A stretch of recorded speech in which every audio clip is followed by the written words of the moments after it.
Welcome back to Active Directory Unlocked, everyone. Today we're wrapping up our deep dive into Active Directory security and we're turning the tables. After exploring the attacker's playbook, it's time to put on our blue team hats and hunt for those digital footprints. Joining me, as always, is our expert, Alpesh Nakar. Alpesh, it's great to have you for this final, crucial installment. Thanks, Jess. It's a pleasure to be here. This is where it all comes together, moving from understanding attacks to actively defending against them and building something truly resilient. Absolutely. You've taught us so much about how attackers operate.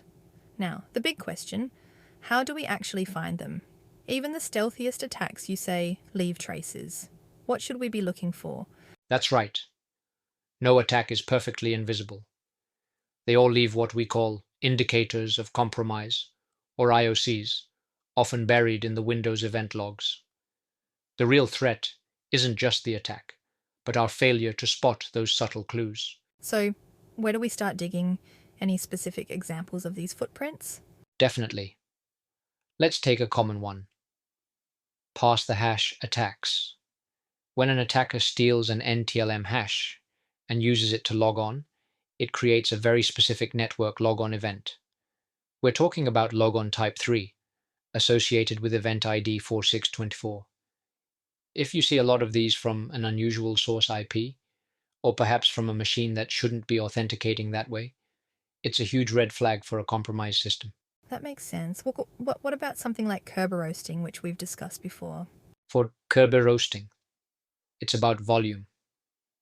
An attacker trying to Kerber roast will request a large number of service tickets in a very short amount of time. This creates a storm of event ID 4769s. A Kerberos service ticket was requested. You're looking for an unusual spike in these events for a single user, especially if they're using the weaker RC4 encryption type, which is often a giveaway. It's a classic threat hunting technique. And the dreaded golden ticket? You said that's one of the hardest to spot. How do we even begin to detect something that powerful? It is hard because the ticket is forged offline, meaning it bypasses the normal ticket request process. But there's a clue in the absence of an event. Normally, a legitimate user logon generates two key events, 4768 for a TGT request, and then 4624 for a successful logon. With a golden ticket, the attacker logs on directly using their forged ticket, so you'll see that 4624 successful logon event, but crucially, without a preceding 4768 TGT request. That anomaly is your footprint. Wow, so it's not just about what is there, but also what isn't. That's incredibly insightful. So once we know what to look for, how do we shift from simply reacting to alerts to being truly proactive? That leads us to the ultimate control, combining proactive threat hunting with foundational security hardening. Threat hunting isn't waiting for an alert. It's actively searching for threats based on a hypothesis. You might think an attacker might be Kerber roasting my service accounts, and then you dive into your logs to prove or disprove that. This proactive mindset, paired with the hardening steps we've discussed, creates a formidable defense. So let's talk about that fully hardened state. What does that ultimate makeover look like for Active Directory? This is our final blueprint for resilience.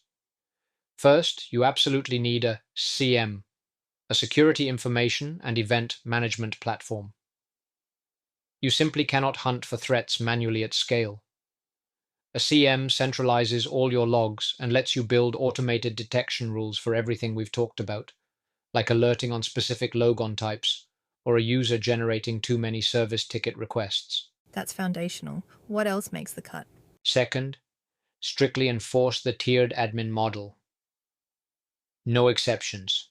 This is your most effective control for containing a breach and limiting lateral movement. Third, automate your auditing. Use scripts to constantly audit dangerous ACLs, GPO permissions, and privileged group memberships.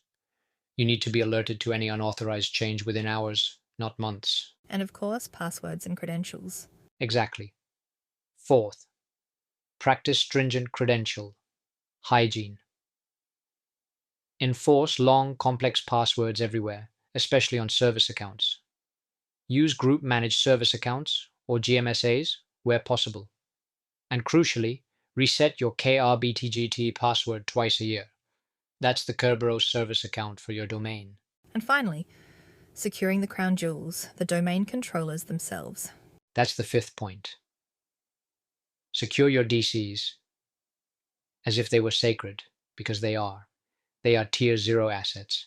Implement jump servers for all access, disable internet connectivity on them, and use application whitelisting to prevent any unauthorized code from ever running.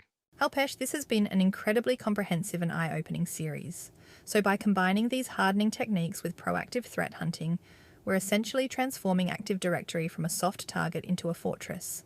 Precisely, Jess. It becomes a resilient, defensible, and continuously monitored environment where attackers simply have nowhere left to hide. It's about making their job impossibly hard. Alpesh, thank you so much for sharing your expertise, not just today, but throughout this entire series. It's been invaluable. My pleasure, Jess. Always happy to help organizations become more secure. And thank you for tuning in to Active Directory Unlocked. We'll be back next time with another deep dive into the world of cybersecurity. Until then, stay safe out there.